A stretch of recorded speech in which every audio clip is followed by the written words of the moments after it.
What's going on, Vikings fans? It's time to recap the Baltimore Ravens versus Minnesota Vikings game. What an awesome football Sunday it's been so far. And this was a pretty good game. The Ravens did what they had to do.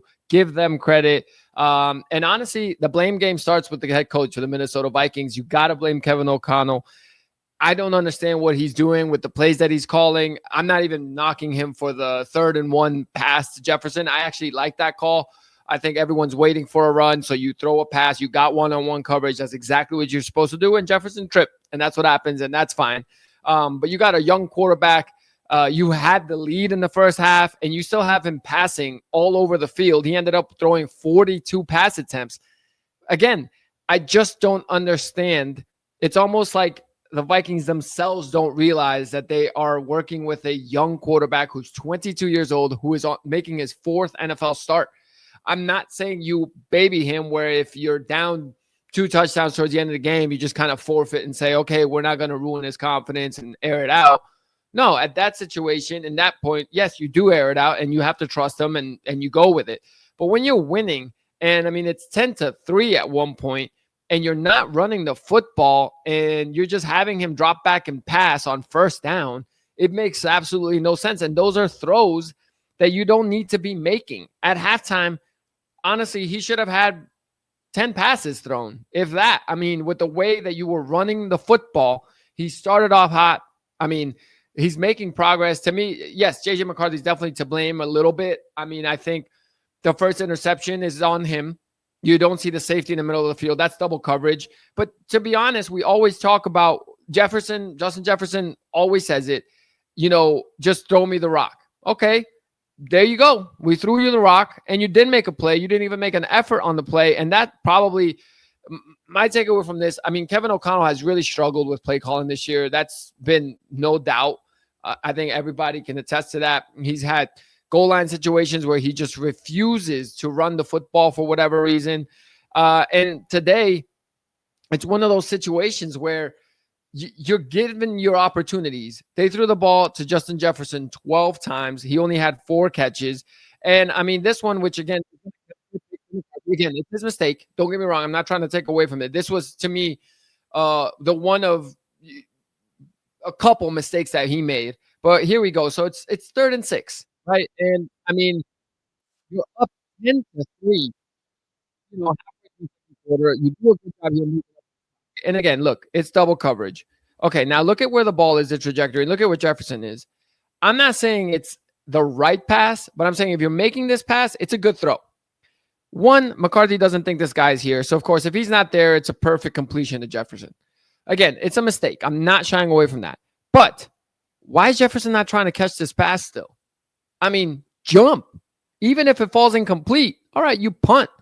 But it's right there. I mean, it's almost like he got scared of the defender being in the way. Like, you go up and you contest that. You always say, like, on a 50-50 ball, I trust the best receiver in the league to make that catch.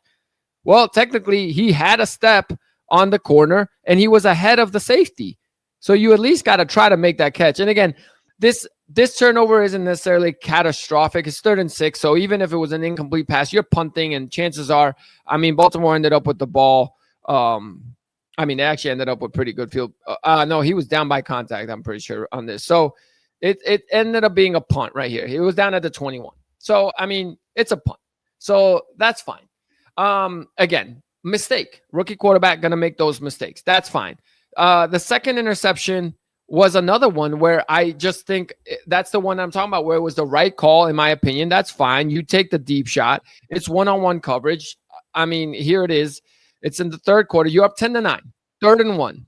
Okay, you don't run the ball. That's fine. I'll give you that. And Jefferson just slipped, obviously. But what is this effort by Jefferson right here? I mean, he's not down by contact, unless you thought he was down by contact, but you tripped. He's not down by contact. So, again, it's just this effort. I don't understand. Jefferson just was not on it today. And it's hard to pin this one on McCarthy as well. I mean, sorry, not as well. The first one, like I said, I'll pin it on McCarthy. But I do think that the other players around him, especially the captains like Jefferson, got to help out your rookie quarterback. And this is just not, what are you doing here? I mean, we're just jogging and giving up a 20-yard return.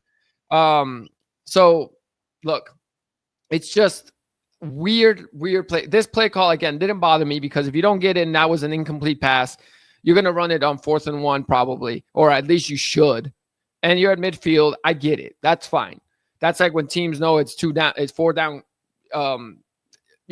essentially 4 down territory, and you're going to go for it on 4th down anyway. So this one I don't mind, but there were just, again, between Jordan Mason and between Aaron Jones had 9 carries and Jordan Mason had 4. That means that was 13. That's it. A total of 13 rushes called. That's disgraceful with a rookie quarterback. What is that? Derrick Henry alone had 20 carries. Okay? That's not even Keaton Mitchell, the backup, had 4 carries. They had 1 to the fullback. And you were leading into the third quarter. Again, it just doesn't make sense to me how Kevin O'Connell is running this team right now. I feel like, again, I get it because you want to trust your rookie quarterback essentially, but you also got to realize the situations that you're putting him in. I mean, and to me, again, McCarthy finished 20 for 42, 248, 1 touchdown, which was a beautiful throw to Naylor, and 2 picks. But the ugly there and the red flag to me is a 20 for 42, and he did have some misses. So again, the mistake is throwing that pick on the 3rd and 6, and then other misses that he had on incomplete pass. He missed Jefferson later in the game.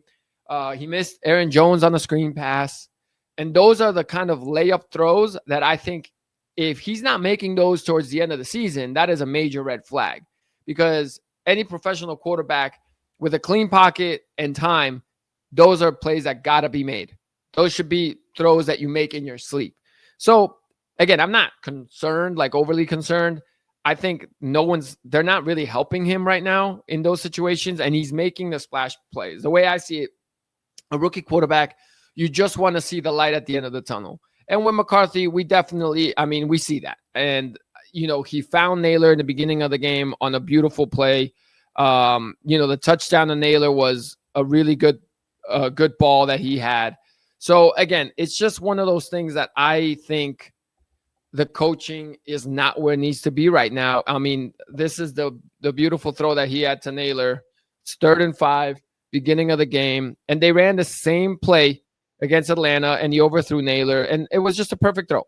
Okay, so there's a light. I know I've been bashing the Vikings and McCarthy and O'Connell, but there was positives, and that's what you're looking for. It's just 4th start. Clean pocket, perfect throw. That's how you get it done. And obviously, let your playmakers make plays. And Naylor did that. The touchdown pass also, again, a beautiful throw. It was 4th down, and he threw the guy open. And that's what you want to see. Here's that one. So, again, beautiful throw. Naylor wasn't even open when he threw it. You throw him open. Beautiful catch. And an adjustment there by Jalen Naylor, who was the best wide receiver out there today on both teams. So again, it's just one of those things. And then Kevin O'Connell after this goes for 2.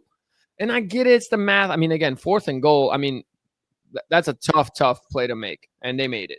But look, you're down 27-13. You've refused to run the ball on short yardage situations. You get a touchdown, get some momentum, and you kill it right away by going for 2. Why? Because the math said so? Screw the math.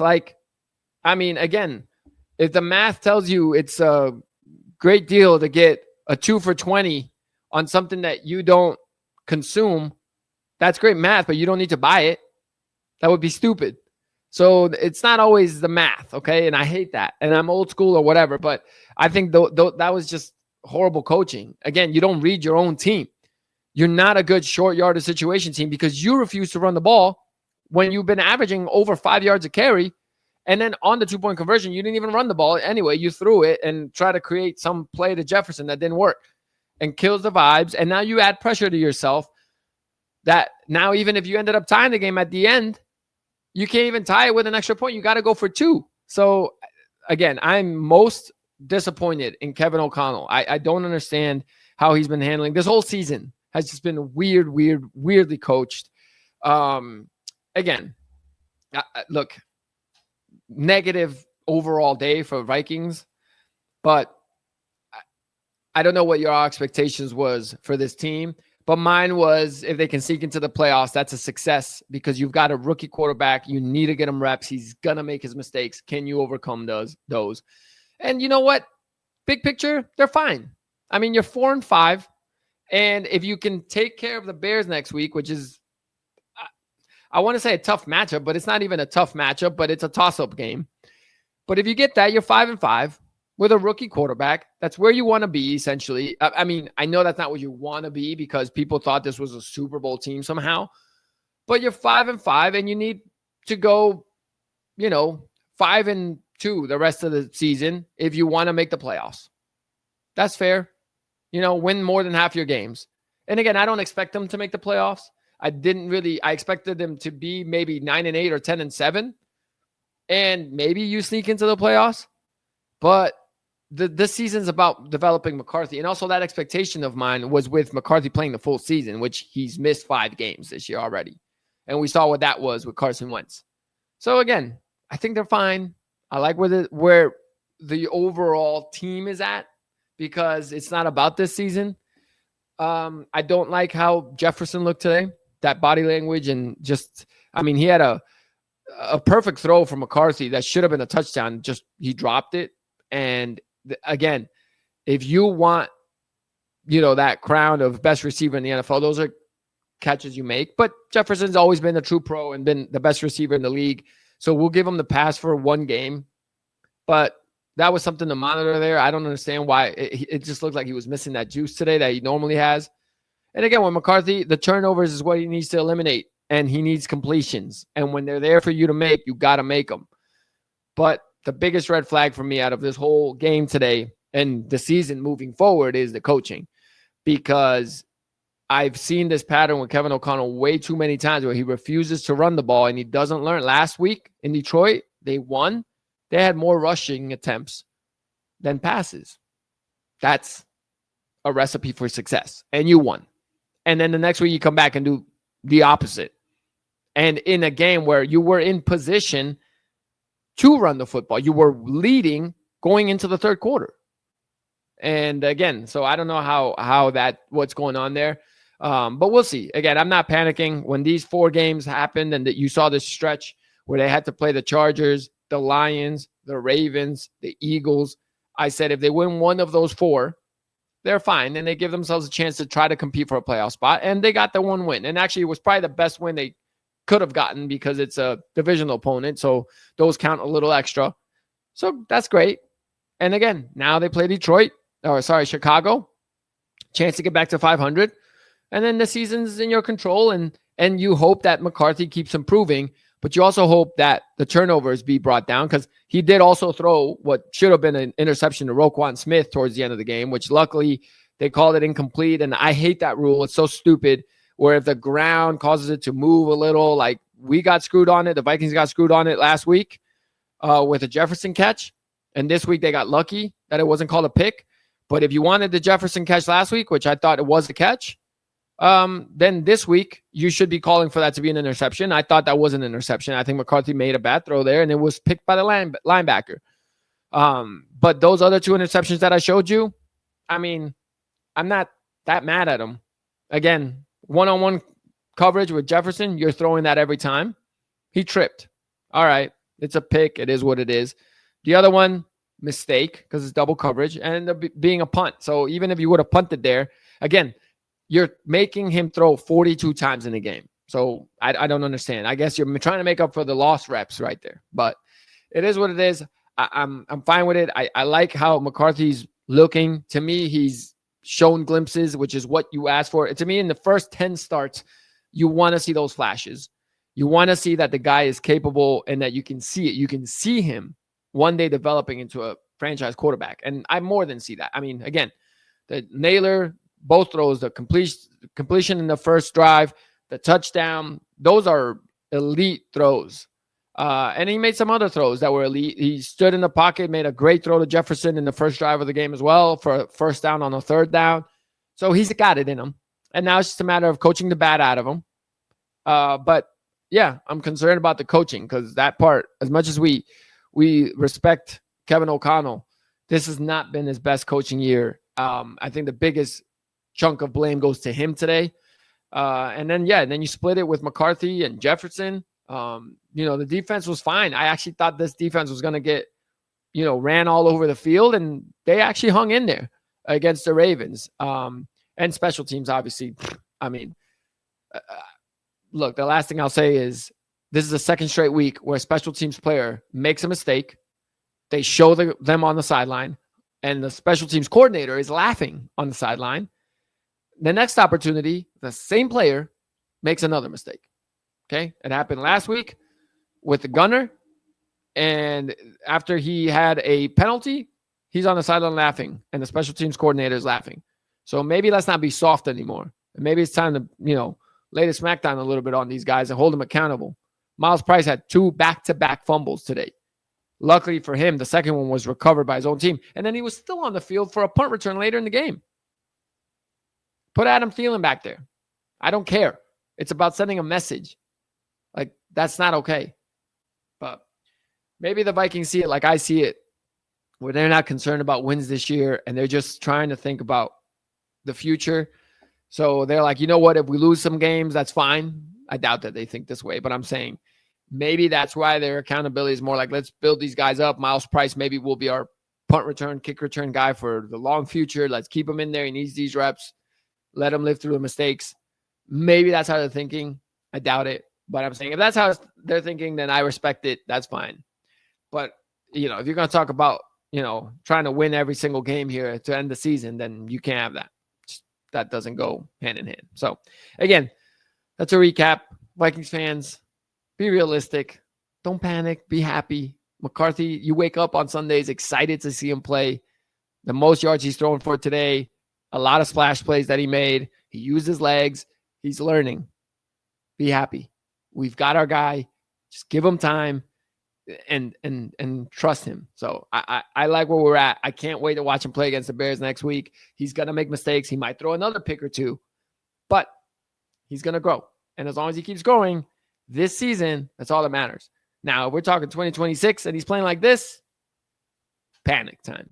Okay? Then you can think about, all right, what are we doing here? We're losing Jefferson's prime, et cetera, et cetera. But for right now, enjoy this process. Enjoy watching them grow.